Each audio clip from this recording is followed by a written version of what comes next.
Leaving the Dragon Scar took the better part of the day. For a Methe in sight, Shailagh had one hope, that one of the boats tucked in the spires were still there. Otherwise, she would have a difficult time crossing to the small islands that made up her first destination. The hidden boats were often used to traverse the dangerous waters between the islands, but weren't large enough to sail through open seas. In the twisted trees, she saw a suit of armor, no doubt evidence of a soul who believed they could sneak into the Nox from what they perceived to be a weak point. The tree branches took the place of the body, reaching out as if posing a mannequin. Shailagh laughed out loud, the tension she didn't realize she was experiencing this week releasing. Perhaps this person believed that the absence of the Given these 5 years made Nox Wyld weaker. Or perhaps they were simply looking for adventure. Maybe they were in search of treasure or glory. Now, they were food for the land. They failed to learn of the place they sought to ravage, and so fell victim to it. The natural way of the Nox Wyld. Shailagh tapped the boot of the suit, listening to the creaking of the branches as they shifted in response. Similar to other flypaper trap flora, touching the slightly shimmering tree unwittingly left one powerless, a glue-like toxin leaving one in a paralyzed state as the branches slowly wrapped around them.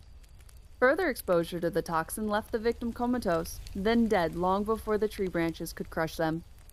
Looking closely at the large knots and higher parts of the trunk, many faces and limbs could be seen throughout the plant. The plant cannot properly break down armor, so it simply ignores it as it seeks the nutrition it needs. This made sense to her. The tree needed to survive just as everyone and everything else just wanted to survive. The battles she took part in, the struggles of claiming territory, she saw little value in it. Why should one attempt to claim that which is not theirs, and they do not understand? Civilization more often than not harmed the natural way of the environment they sprouted in.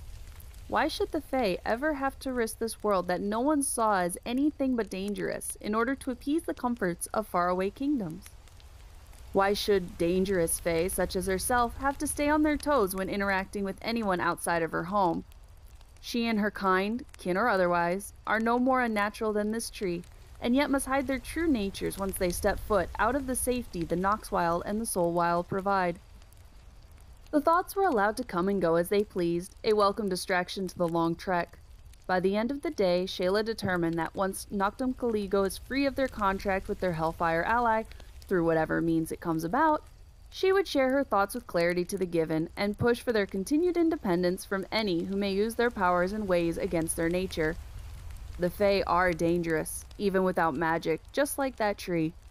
Magic will only make them more so. She had every confidence that the light and dark Fae would continue to coexist through the Fae court. She did not hold the same faith in others. She suspected that the Fae would be sought out with increased aggression in the coming future, for either support in killing a nation's enemies, or for eradication.